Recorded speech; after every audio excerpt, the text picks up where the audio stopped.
Everybody. Welcome to Hanging Out with Successful Bar Exam Takers. This is Jackson Mumey. We're so glad to have you with us today. I'm excited because this is a really great conversation. I love having these conversations with people after bar results come out. And today we've got a successful New Jersey bar exam taker with us, and her story is a terrific one, and she's just a really delightful person.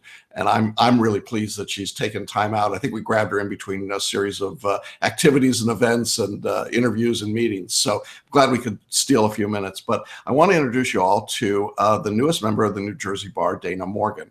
Hi, Dana. Welcome. Hi, everyone. Hi, Jackson. It's a pleasure. Thank you for having me. Oh, I'm so glad. Well, congratulations to you. You've just passed the February 2016 exam. You're not going to Disney World, Target. Yeah, Target. Tell our audience a little bit about your background and how you came to be in a position to take the New Jersey bar. Oh, my goodness. Well, some years ago, I remember I'm from New York. I'm a native New Yorker. Yes, and I took the New Jersey bar. I know it's a sin, but so wrong. But some years ago, I remember standing in my parents' home in Long Island and saying to my dad, you think I can become an attorney? And my dad, being the consummate father and Jamaican, said, you can do anything you put your mind to. And I said, well, okay then. Okay. And about a year later, I started the process. And so here I am 3 years later. I actually finished law school in 23 consecutive months. And you went to Cardozo, right? I started at Cardozo and I was on the accelerated track there, the accelerated program. And so I finished my first year at Cardozo, a wonderful institution. But unfortunately, I had to relocate to Florida. And so I finished law school in Florida. But Cardozo was great and got through law school, as I said, in 23 months, which was quite a feat. And then I thought, gosh, I had some things happen in my life personally. I wasn't sure when I wanted to take the bar, but a dear girlfriend of mine, shout out to Rahama. Rahama was a 1L classmate of mine at Cardozo, and she emailed me, and I was talking to her about studying for the bar. She successfully passed the New Jersey and New York bars, and she told me about your course. And I'd never heard about it before. As you know, Jackson, in law school, they push big box bar reviews on everyone. And who knew? We're led to believe that if you don't take a big box bar review course, you're doomed. You're not going to pass. Obviously, that's not the case. But Rahama shared your course with me. Somehow she came across it. And that's how I found out about you. So thanks, Rahama. Love you. And I'm so glad because your course so fit the circumstances of my life, my personality. I can be extroverted, but I'm also an introvert. And so I love that I could tailor it. I could work it on my own. And obviously it worked. Yeah. Well, thank you. Let's talk a little bit about how you studied for the bar, given your life and the other demands on your life and just what was going on. What was your study approach? Well, Jackson, I studied every single day, even if it was doing 5 questions, because on a particular day I was very busy. I did 5 questions, but not a day went by. I started studying, I would say, December 1st, before the February exam. And I studied every single day. And I did what you told me to do.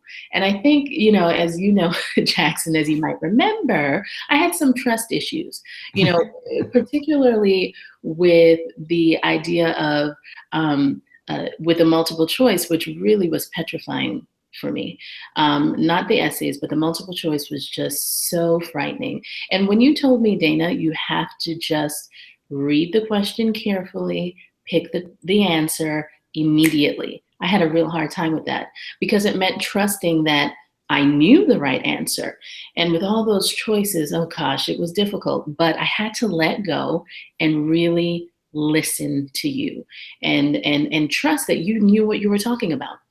And that's what helped me out tremendously. Yeah, for those that don't know, in the New Jersey bar, it's weighted equally between multi-state and the 7 essays. So, you've got to do well on the multi-state. You can't get around it. And, you worked very hard. I know that during this process, you were very intense and you were very focused and structured.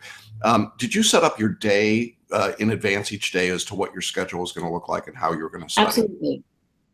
Yes, I had a calendar, a physical calendar. I know everyone's on their electronic devices these days, and certainly I have a cell phone and laptops and such. But I wrote out. I had a planner, and with each month, I wrote out exactly what I was going to do each and every single day, and I planned it in advance. So when I received all the course materials, I looked through them, reviewed what the schedule was, and then wrote it out for my life, what I knew I could do, what was doable, planned my entire study period over a couple months. And I had to do that because my life is such that I've got a lot going on, and so I couldn't afford to wing it. And I just felt, winging it for this is just too serious. Yeah. Not winging it. It's too costly. There's too much on the line. So I'm going to plan it out. And I really do recommend that, taking this seriously. Well, I can't tell anyone what to do, but for me, I knew that I needed to pass. And so I was going to give it my best. And I think that's what I did. Yeah, well, obviously you did. I mean, to pass first time on an exam that's got a very low pass rate Very, yeah. is a great accomplishment. It's a terrific accomplishment, and it wasn't the only thing going on in your life, right? I mean, No, not at all. I have children, and they're not grown. So, they need a lot of help still. So and I have more than two children. yeah, And so I was very challenged. And so, if I could do it, certainly other people can do it who don't have all of the extenuating circumstances that I have in my life. My children are a blessing, so actually they motivate me, and so they were actually helping me to succeed. But certainly other people can do it, who are free and single and don't have any other things going on. yeah. I have a lot of students who have children and are studying and trying to balance their family relationships, and it seemed to me that you did an extraordinarily good job of that. Through the process. Can you just talk a little bit about how you integrated your kids into helping you with your study? I mean, what did you have to say to them so that they understood what was going on? Well, first, I think it's really key to say thank you to my family. Yeah. I could not have done this without my family, without the support of my family, the support of those in my inner circle, if you will, who believed in me, rallied around me, took care of my kids when I needed them to. Really, so shout out to my family in New York, down south. They really made this happen. And so, as a matter of fact, I gave them all certificates saying thank you Oh, for nice. helping me to achieve this goal. So I think having support is critical if you're someone like me who has a lot going on. And then as far as my children, again, I really can't take a lot of the credit because I could not have done it without the help and support of my family. It was a truly a team effort. Yeah, and how did you celebrate the occasion of finding out you passed with your family? I mean, what was that like? Oh my gosh, Jackson. First of all, let me just say, I put on more weight waiting for the results of the bar exam than I did studying for the bar exam. I was certain that I was going to pack on the pounds while studying. No, I listened to what you said. I worked out, which I did anyway, but I made sure I included that in my daily schedule. Worked out, ate right. But while waiting for the results, Trader Joe's chocolate cake really, really is to blame for the fact that I did not lose any weight. As a matter of fact, I think I gained a few pounds. Seriously, it was the most stressful experience of my life waiting for these results. Almost worse than taking and studying for the exam. And the funny story is, I did not even know the results were out. The results came out, I think, May 4th. I Yes. did not get the results until May 9th. Yeah, And I thought it was really interesting. I hadn't heard from you, and I was like, I'm pretty sure she passed, and I'm pretty sure I would have heard, and nothing, nothing, nothing. And then go ahead, pick up the story. and so I was told that I was going to get an email saying, Yeah. check your account. There's a message there for you. Well, I didn't get an email. So, I'm being tortured even longer than I need to be. Right. And one day I'm at home and I'm like, oh gosh, let me just log into my Jersey account. And I log in and it says, the right side, your results letter. My heart is just racing. I couldn't even sit still. I had to walk into the backyard with my laptop and shaking. But when I opened up that letter, I didn't even read past, the first sentence. All I saw was, "We are happy and pleased to inform you." And I dropped the computer, and the first person I called was, of course, my mom. Yeah. And I screamed. And I woke up for days not believing that it had actually happened. Mm-hmm. I still wake up some days going, really? I'm an attorney? That's crazy. Yeah. And even the process of being admitted, from the time I found out that I passed to being admitted was less than, maybe 7 days. Yeah. And I thought it was going to take longer. So I just thank God so much for his faithfulness. Yeah, I want to, that's a great segue because I want to talk about something that we don't always explicitly talk about, but I know you're a woman of faith, and I know that your faith was really important to you in this process. You and I talked about it. You referenced it a lot. I was praying for you, with you. Can you talk a little bit about what faith means to you in this process and what it meant to you as you were studying and going through this? Oh gosh, Jackson. Well, that could be, we could be here forever talking about that, because the fact is, even why, the reasons for going to law school, my reasons for going to law school, I'd been through a lot of really challenging experiences in life, and that motivated me to go to law school. Some injustices that I experienced personally, and I thought, gosh, I really want to be in a position of helping people who find themselves in positions that I found myself in, and so just trusting that God had a plan in spite of everything I'd been through, that he could really and truly vindicate me in a way and turn my whole situation around and give me a purpose out of the pain, and to just believe. I remember the night before the essay portion of the exam. So I'd taken the multiple choice, and Jackson, multiple choice questions, you don't always know if you've chosen the right answer. Some of them, it was right. You chose the right one. You practiced that question. You've seen it before or whatever. But I tell you, I was not certain. I thought for sure, actually, after multiple choice, that I'd gotten about 50 right out of 200.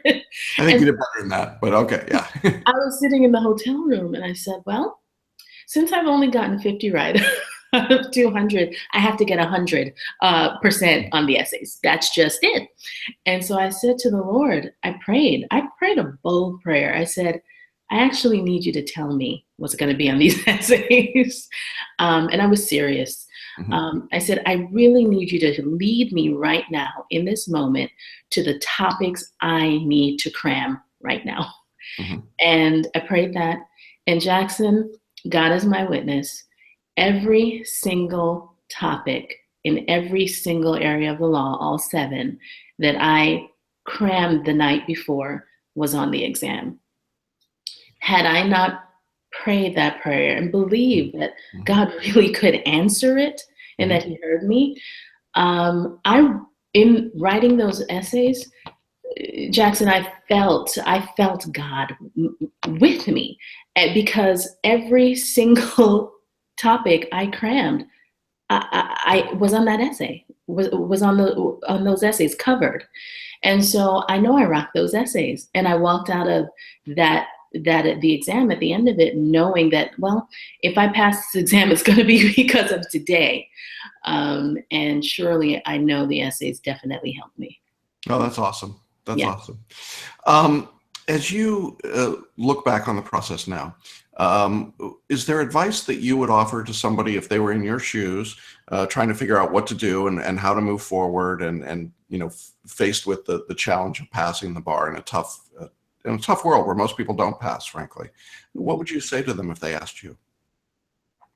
Um, I would say all things are possible for those who believe, truly. And I would have gone to law school sooner, earlier in life, had I not been afraid. And I think fear holds a lot of us back, keeps us back from doing a lot of things. Just the fear of failure, the fear of the unknown. Can't handle the stress. Oh, I can't answer 200 questions. I can't. Listen, I didn't think I could. I mean, I did it afraid. Bottom line. And so I would say do it afraid. You're afraid, you don't think you can do it, but you don't know. And that was kind of my father's point. You can do anything. You don't know until you try. And so give it your best effort, do the best that you can do. That's all you can do. And then give it to God. And really, for me, that's the bottom line. This is God's will for my life. And so I'm walking in my purpose. Thanks be to God. And so I think you seek Him, if you're a person of faith, for what His plan and purpose is for you, and you will succeed. And that's it. And I had to say to myself days before finding out if I passed, listen, if I don't pass, then that's God's will right now. And if He wants me to take it again, I'll take it again. And that really is living a surrendered life, just giving up all control, letting go of the fear, and walking in faith. Yeah. I think that's great. I don't think I can add anything to that. That's okay. Yeah, you should be teaching. Listen, I know you got to run because I know there's a lot going on in your life. And I just want to, again, congratulate you and say thanks for sharing your story and your success and your accomplishment.